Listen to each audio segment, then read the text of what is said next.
Huli kam sa Makati City ang pagtangay sa cellphone ng isang manager ng restaurant. Nanakaw rin ng 29,000 pesos na ipon ng biktima gamit ang banking app sa cellphone. Balitang hatid ni EJ Gomez.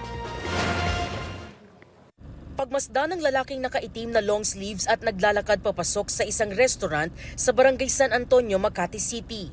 Halos kasabay niyan, nakuha na naman sa loob ng establishmento ng ilapag ng babaeng staff ang cellphone sa ibabaw ng counter.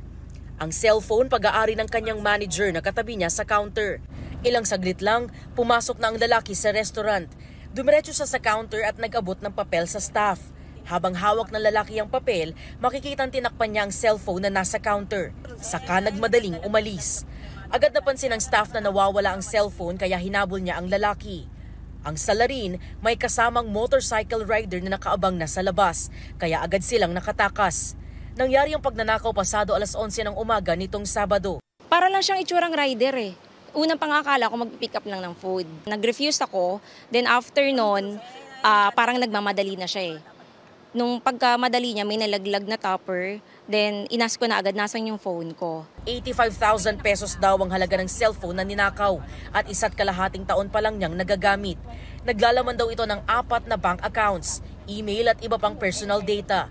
Matapos lang ang 1 oras, na-detect ng biktima ang bank transfer mula sa savings account nito na nagkakahalaga ng 29,000 pesos. Napalitan din daw ang password ng kanyang email account 2 oras matapos ang pagnanakaw. Humingi ng tulong sa pulisya ang biktima.